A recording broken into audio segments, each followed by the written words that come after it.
My dear beautiful audience, I'm hereby going to take you through a feature story known as Waiting for Tomorrow, the Crisis of Youth Unemployment in Kenya. I'm going by the name Naomi Ngina Singh. We are not lazy, we are just locked out. These are the words of 26-year-old Faith Mwende, a university graduate, who has spent the past 3 years roaming the streets of Nairobi in search of employment.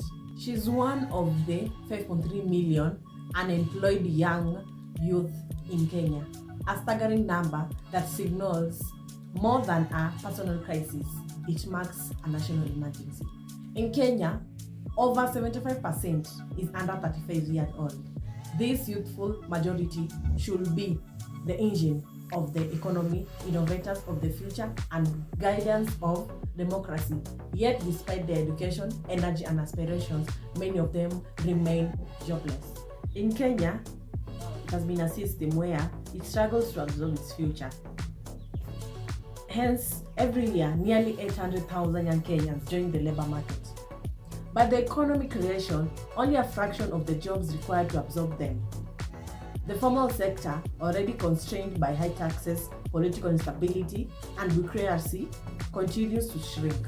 The result, a ballooning informal sector where most young people find low-paying, insecure jobs.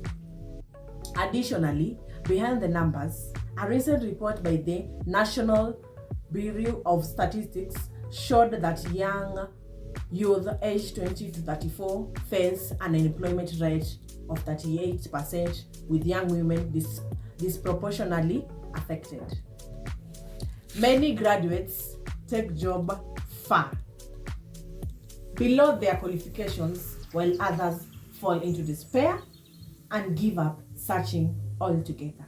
My beautiful people, additionally, despite the unemployment in Kenya, there's still hope for seeds of change in the hustle economy, whereby young Kenyans are turning to entrepreneurship, digital platforms, and creative industries. For example, in Nairobi's Umoja Estate, a 24-year-old named Brian Otenyo runs a car detailing business. He started with savings from a boda job. "I couldn't wait for a job that never came," he says. "I created my own."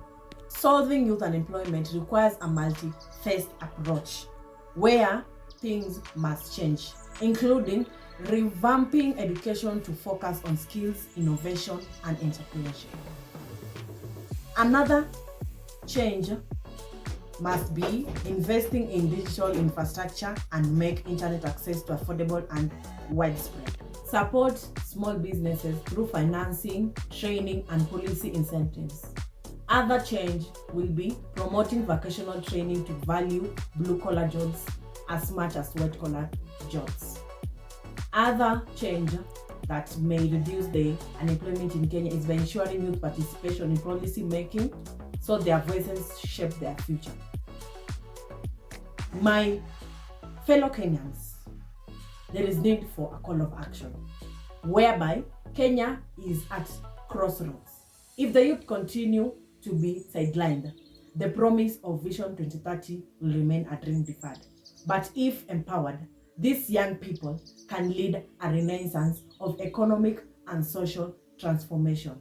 My fellow Kenyans, warm regards as we try to fight this crisis of unemployment in Kenya.